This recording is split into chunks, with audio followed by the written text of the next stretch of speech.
ભરૂચ જિલ્લાના ઝઘડિયા તાલુકાના જૂના તરસાલી નજીક નર્મદા નદીના પટમાં ચાલતા ગેરકાયદેસર રેતી ખનન સામે હવે સ્થાનિકો પણ મેદાને ઉતર્યા છે।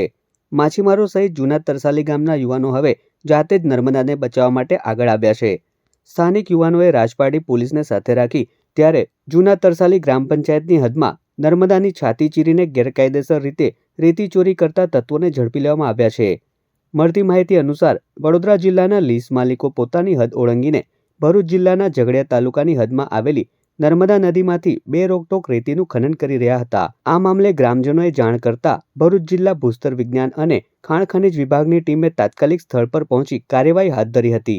આ કાર્યવાહી દરમિયાન નદીના પટમાંથી બે મોટા બાજ નાવડા અને બે યાત્રિક નાવડીઓ સાથે 5 જેટલા ઈસમો રેતી ખનન કરતા રંગે હાથ ઝડપાયા હતા। એટલું જ નહીં, તેઓ બાજ નાવડા અને યાત્રિક નાવડી વડે બિનઅધિકૃત રીતે પોતાના લીઝ વિસ્તારની બહાર આવીને રેત ખનન કરતા હોવાનું જણાવ્યું હતું। તંત્ર દ્વારા અંદાજિત 65 મેટ્રિક ટન સાદી રેતી, તમામ વાહનો અને મશીનરી મળી અંદાજે ₹35 લાખનો મુદ્દામાલ જપ્ત કરી કાયદેસરની કાર્યવાહી હાથ ધરવામાં આવી છે। અમે રેતી ખનન કરતા બાજ પકડ્યા છે। ચોરી કરતા અમારા તરસાલી પંચાયતમાંથી વડોદરા જિલ્લામાં જે લીજો ચાલે છે એ લોકો બાજ દ્વારા અમારા જૂની તરસાલી પંચાયતની રેતી ખનન કરીને વડોદરા જિલ્લામાં લઈ જાય છે। તો અમે બે બાજ, એક બાજમાં જે 80 ટન માલ આવતું છે એ લોકો બે બાજ છે અમારા પાસે અને બે નાવડી પકડી છે ને અમે ખનીજને જાણ કરી છે ને પોલીસ સ્ટેશન પર જાણ કરી છે।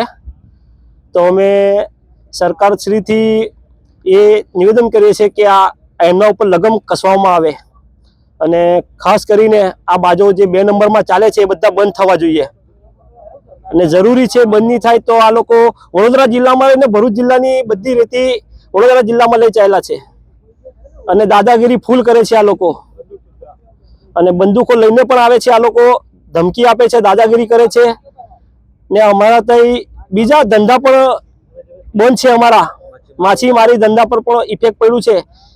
આ સાલમાં કોઈ ધંધો અમારા ત્યાં મચ્છીમારીનો હોય નથી એટલે બાજના કારણે અમારા ત્યાં બહુ જ ખરાબ પરિસ્થિતિ છે ને આ લોકો આટલું ખરાબ પાણી થઈ ગયું છે કે અત્યારે પાણી પીવામાં તકલીફ પડે છે ને આ લોકો પર કહું ચુસ્ત એટલું બંદોબસ્ત કરો કે આ લોકો અહીંથી બાજ બધા જપ્ત કરવામાં આવે।